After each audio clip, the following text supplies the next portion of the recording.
قطر کی پوزیشن بڑی انٹرسٹنگ رہی ہے عائشہ، کہ وہ ان کا جھکاؤ یا لیننگ جو ہے وہ طالبان کی طرف دکھائی دیا ہے، اگرچہ کہ وہ پاکستان کے بھی حمایتی اور اتحادی ہیں. یہ آپ کیا سمجھتے ہیں قطر کی کیا گیم ہے اس میں؟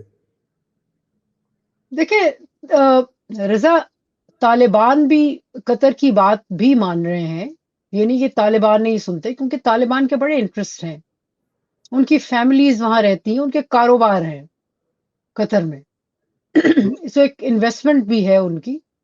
لیکن اس کے باوجود اس ایشو پہ کہ وہ کتنا فورس کریں ٹی ٹی پی کو، تحریک طالبان پاکستان کو، اس پہ آ کے اور زور زبردستی کو وہ نہیں مانتے. اور دیکھیں فریمنگ آف ایشو جو ہے نا وہ ایک بڑا مسئلہ ہے. وہ کہتے ہیں کہ بھئی یہ جو ڈیورنٹ لائن ہے، اگر آپ اس کو سمجھتے ہیں کہ یہ انٹرنیشنل باؤنڈری ہے تو یہ نہیں ہے. مطلب کہ بہت ساری کٹھی چیزیں جسے کہتے ہیں نا کہ گڑبڑ ہوئی ہوئی ہے نا.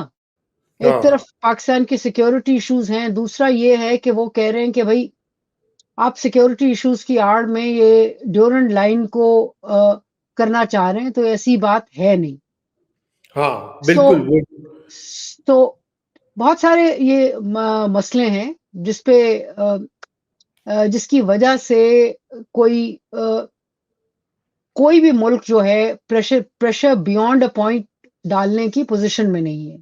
یہ وہ آپ یہ کی چاہ رہے ہیں کہ آپ بیٹھیں اور بیٹھ کے بات کریں، لیکن کوئی کامن ڈینامینیٹر مل نہیں رہا اسلام آباد اور کابل کو. یہ رانا راہیل صاحب کہہ رہے ہیں کہ اوریا مقبول جان اور علی محمد خان وغیرہ جیسے لوگ جو طالبان رژیم آنے کے بعد ان کے لیے لمبے قصیدے پڑے تھے، ایسے لوگوں کا کیا علاج کرنا ہے یہ آپ سے پوچھ رہے ہیں. دیکھیں جی، اور اس کے علاوہ بھی لوگ کیا کرتے تھے، ہمارے بڑے ٹاپ کے جرنلسٹ جو کہ اسٹیبلشمنٹ کی گود میں ہر وقت بیٹھے رہتے ہیں، ہاں وہ سب کے وہ سب ہمیشہ سے طالبان کا کیا کرتے تھے. ہاں ان کی تعریفیں کے پل باندھتے تھے اور کہتے تھے جی بڑی اچھی اسٹریٹجی ہے. لیکن جو امریکہ سے دوحہ ڈائلاگ ہو رہا تھا جس کا ہم بالکل حصہ تھے،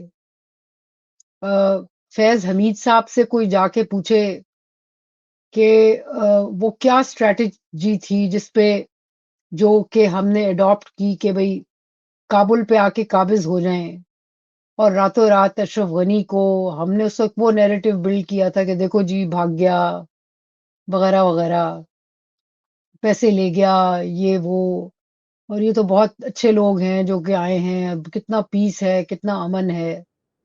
تو صحیح. سوال یہ ہے کہ یہ چیز ہمارے ہاتھ سے جس کا جواب کوئی کسی کے پاس نہیں ہے کہ یہ یہ گیم بات ہمارے ہاتھ سے نکلا کیسے، نمبر ایک. اور نمبر دو یہ کہ حقانی، اب حقانی نیٹ ورک جو ہے مطلب کہ اس کی تو ہم سفارش امریکہ تک جا کر کرتے تھے. جنرل کیانی نے جو پیپر ایک پریزنٹ کیا تھا باراک اوباما کو، اس میں یہی تھا کہ بھئی حقانیوں کو آپ لوگ چلے جائیں گے، ہم نے افغانستان کے ساتھ رہنا ہے تو ہمیں سوٹ کرتے ہیں طالبان کے ساتھ کوآپریشن، تو حقانی نیٹ ورک کو آپ ایکسیپٹ کر لیں، ان سے بات کریں. تو حقانی کہ وہ خبر آئی تھی کہ انس حقانی جو ہے وہ استنبول گیا تھا، لیکن آپ کے پھر وہ دوست اتنے قریبی وہ اگر اس نیگوسیشن میں شامل ہیں تو پھر بریک ڈاؤن کیسے ہو رہا ہے؟ تو Ayesha finally before we move on to other topics, India کا بھی تو کچھ اس میں لگتا ہے نا، انڈیا نے بھی تو چابی دی ہوئی ہے افغان طالبان کو، جو میل ملاقاتیں ہوئی ہیں، پیسے بھی دے رہے ہیں. دیکھیں بٹ بات یہ ہے کہ جو لڑائی لڑنی ہے وہ تو طالبان نے خود لڑنی ہے، اور چاہے ہوں چابی آپ کے پاس کوئی ایویڈنس نہیں ہے کہ کیا چابی اور کتنا افیکٹو ان کا ہے. طالبان خود بھی کنونسڈ ہیں کہ یہ پریشر جو ہے اکراس دا بارڈر اس کو نہیں کرنا سسٹین. تو اب ہمارے نیریٹو کے لیے تو بہت اچھا ہے کہ جی دیکھیں تو انڈیا سارا چابی دے رہا ہے اور اس کی وجہ سے ہو رہا ہے، لیکن انڈیا، ہم ان کے نیکسٹ ڈور نیبر ہیں، انڈیا نہیں ہے، جی یہ یاد رہے. تو بالکل. جتنا بھی کرے انڈیا، پرووک کرے یا پیسے دے، کتنا پیسے دے سکتے ہیں؟ دیکھیں آپ، جب انڈیا نے طالبان گورنمنٹ آئی تھی یا اس سے پہلے اشرف غنی کے زمانے میں 40 بلین 35 بلین 40 بلین کی ویسٹرن انویسٹمنٹ تھی. انڈیا کی شاید 1.1 یا 1.6 بلین انویسٹمنٹ تھی.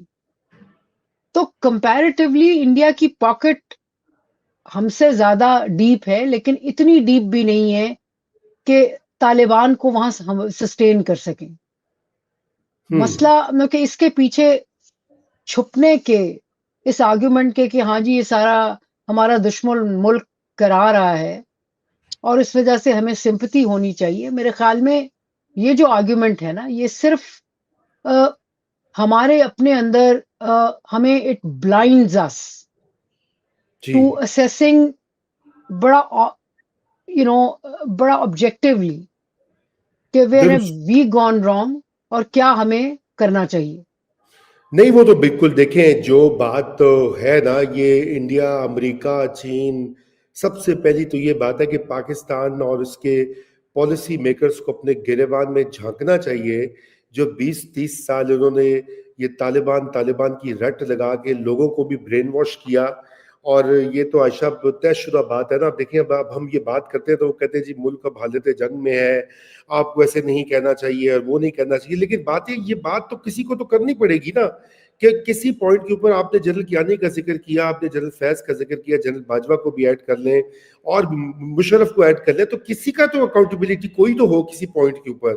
اگر فیلڈ مارشل ریلی سیریس ہے تو پھر مطلب ایک اوپن ڈائیلاگ، ایک ان کیمرا سیشن ہی ہو بے شک، تاکہ we should move towards accountability. اس لیے تو there is no accountability of this Afghan policy ابھی جو بن رہی ہے. اس کے جو مضمرات ہوں گے کل کو یہ ریورس ہو جائے گی، اس کے لیے کون پوچھے گا؟ So that's the challenge that we are facing here. میں تو یہی اتنی سی بات کہوں گا. بہرحال بڑھتے ہیں ہم آگے غزہ کی طرف، جہاں پہ آپ کو پتہ ہے ایک مسلمان ممالک کی شرکت اور ان کی شمولیت کے بعد ایک عالمی فورس ترتیب دی جا رہی ہے. انڈونیشیا نے تو آلریڈی 20,000 سے زائد جو ہے اپنے فوجی اعلان کر دیا تھا. آذربائیجان بھی غالباً کر رہا ہے، پاکستان بھی ملاقاتیں ہوئی ہیں. یہ بتائیے کہ کتنا یہ رسکی کام ہے اس وقت. اس کے اوپر سب سے بڑی جو بات ہو رہی ہے کہ پاکستان کے اندر بڑا ری ایکشن آئے گا اگر ہماری فوجیں وہاں پر جا کر تو موجود ہوں گی، اور وہاں پر حماس اور ان کے درمیان جھگڑے ہوتے ہیں، جھڑپیں ہوتی ہیں، یا یہ کہ وہ انٹرنیشنل اپنا مینڈیٹ پورا کرتے ہیں، تو ملک میں بڑا اس کا سخت ری ایکشن ہوگا. یہ کس حد تک آپ سمجھتی ہیں درست ہے؟